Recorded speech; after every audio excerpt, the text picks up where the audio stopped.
Fellow Sazaitors, a week ago, something crazy happened in Bari. A man was going about his business when all of a sudden, a group of men surrounded him.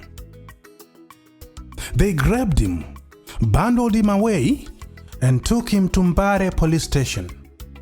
And his crime? Criticizing the president. The group recorded the following video right outside the police station. Tinoda kutaura nokuramba tichiyeuchidza mhuri yeZimbabwe eze Zimbabwe anti-presidential criticism.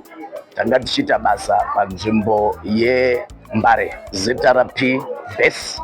Nhasi papikwa munhu wabatwa neZimbabwe anti-presidential criticism achituka president on public paMumbare. Mukomana anonzi Anashe Mundandi. Tichitaura nhasi ava maoko eZimbabwe Republic Police acharara maoko emapurisa mangwana ari kuenda court. So semhuri yeZimbabwe tinokurudzirana tese, let's stop criticize president. Ngatimirei kutuka mutungamiri wenyika. Ukangotuka president uri kupinda mukati. So Anashe Mundandi wakatuka president nhasi ari kurara mukati, saka abatwa kuno kuMbare. Thank you so much. Toda kutenda Zimbabwe anti-presidential criticism team pamwe chete neZRP vari kuita basa ari kumisa kutukwa kwa president, the head of state, says the constitution of Zimbabwe. Thank you so much. Their message is very clear. If you criticize the president, we are coming for you. But these men are not police. They are not soldiers. They are just a scarf-bearing vigilante group. They call themselves the Zimbabwe Anti-Presidential Criticism Team. They are going around the country hunting down anyone who insults the president. Yet, the question remains. If their mission is about arresting people who insult the president, then why are they called a presidential anti-criticism team? Is criticizing the same as insulting? If I criticize the president, have I also insulted him? But the bigger question is, since when do ZANU PF affiliated groups have the power to arrest people? Isn't that the function of the ZRP? Or have we run out of police officers in Zimbabwe? What about if I create my own group and call it the Anti-Vice President Criticism Team? Would that be allowed? And what does the law say about this matter? Is criticizing the president illegal? What are your rights as a citizen? How do you enjoy those rights when vigilante groups are usurping the powers and functions of law enforcement institutions?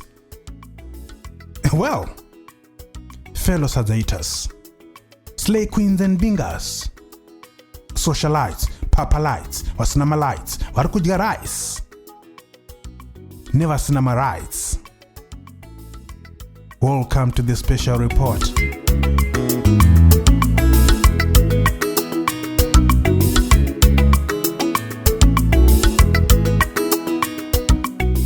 The incident in Mbare has once again put the concept of freedom of speech under the spotlight. In today's video, we want to find out what the law says. Is it really a crime to criticize the president? Notice I said to criticize. I didn't say to insult. To criticize is to point out mistakes, and to insult is to use rude or dirty language. We need to find out what the law actually says. The Constitution in Section 61 gives everyone a freedom of expression. But it also says, as you practice your freedom of expression, no hate speech, no inciting violence, and no deliberately harming someone's dignity. So the Constitution gives you the freedom to freely express yourself within the confines of the law. However, the Constitution doesn't tell you how to exercise your freedom of speech in regards to the president. In fact, It doesn't even mention criticizing the president at all. Because remember, what we want to establish is there a specific law that specifically criminalizes criticizing the president? So to find an answer, let's go to Zimbabwe's Book of Crimes. It's called the Criminal Law Code. This is the book that tells us what constitutes a crime in Zimbabwe. In other words, it defines a crime and then tells you the punishment for it. So in there are various sections. You will find sections dealing with crimes like murder, treason, homicide, kidnapping, insurgency, rape, you name it. And since we are dealing with the crime, or rather the alleged crime of criticizing the president, let's go to section 33 of the Criminal Law Code, because that is the section that deals with speech-related offenses regarding the president. Now, section 33 tells us two things. Number one, it says you can be arrested if you say something false about the president. That means saying something that you know is false or something that you suspect is false, especially when you know that your words may make people hate, despise, or laugh at the president. Number two, you may also get arrested if you use abusive, indecent, or obscene words about the president. Subsection 2B actually says abusive, indecent, or obscene statements about or concerning the president or an acting president. It even goes on to say it's not just about insulting the president personally. Even saying abusive, obscene, and indecent words about the office of the president can also get you into trouble. So there you have it. That is a summary of section 33 of the criminal law. The offense is officially known as undermining the authority of or insulting the president. And the punishment? A fine of up to $300 or up to 1 year in prison, or both. But I'm sure we can all see that the law does not criminalize criticizing the president. It only criminalizes insulting the president or making false statements about the president. Now, let's look at how this law has been interpreted over the years by the Zimbabwean judiciary.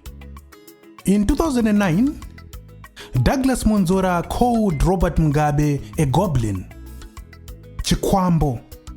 He said this at a political rally. He was arrested under section 33. Now, in his defense, Munzora said it was only a joke, a political banter. Now, the Constitutional Court later ruled that, yes, Munzora's statement was false. Mugabe was indeed not a goblin, but the state did not prove that Munzora intended to make people hate or despise President Mugabe by calling him a goblin. Criminal cases are based on evidence and reality. So the Chief Justice at the time, Godfrey Chijgausiku, was questioning if Robert Mugabe or his office really suffered any form of harm from being called imaginary names like goblin. Chijgausiku famously said, "You have to be an imbecile to believe that President Mugabe is a goblin." He even went on to question the logic of bringing such a case to the highest court in the land, suggesting that the state was wasting the court's time with mundane and senseless issues. But here's the important part. This ruling was a template for how the judiciary should treat such cases. It showed us that, in similar cases, the state has a burden to prove that the accused person intended to turn people against the president. That is the requirement.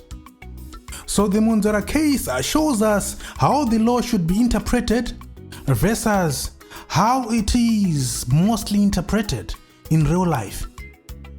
Since 2018, dozens of Zimbabweans, activists, villagers, students, journalists have been arrested for allegedly insulting or undermining the president.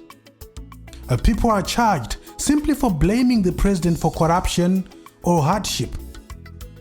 For example, a journalist, Faith Zaba, was arrested over an article, a satire article that criticized government actions. She was charged under Section 33 for allegedly undermining the president.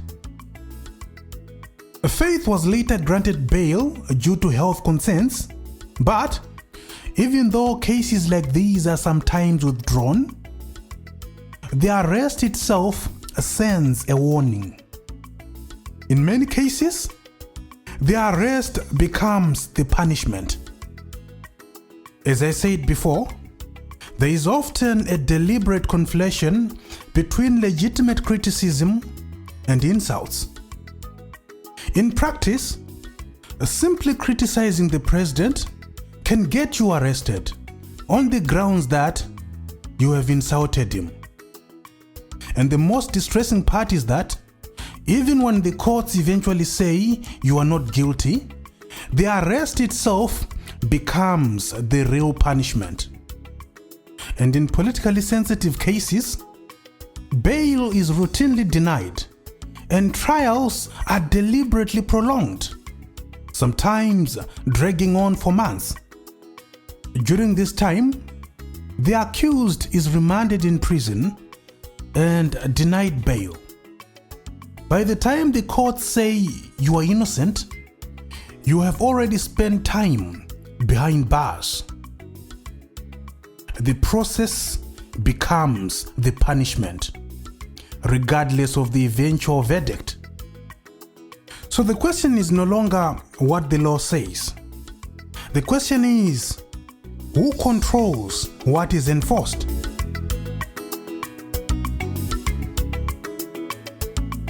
Even if you are truly guilty of undermining the authority of the president, it is not the duty of vigilante groups to hunt you down and hand you over to the police. By now, the ZRP should have issued a public statement, followed by an investigation and, of course, arrests for members of this vigilante group. Let's stop criticize president. Ngatimiri kutuka mtungamiri wenyika. Ukangotuka president uri kupinda mkati. The silence of the ZRP tells you that this is tolerated. And when vigilantes are tolerated, they quickly become normalized. Arikuita basa arikumisa kutukwa kwa president, the head of state, says in the Constitution of Zimbabwe. Thank you so much. If I created my own anti-criticism team for the vice president, I would immediately get arrested. Why? Because the law would suddenly exist again, which exposes the final truth that this is not about legality. This is about who you are protecting. The bottom line is, this isn't confusion. This isn't a civic duty. It's not law enforcement either. It's political enforcement dressed up as morality and enforced through fear. And once criticism becomes arrestable, then democracy, or what's left of it, begins to suffocate. Because you see, democracy doesn't die in one day. It slowly suffocates. Day by day, week by week, month by month, year by year, until eventually you can't recognize it anymore. As always, thank you so much for watching. And if you enjoy the content, please like and share.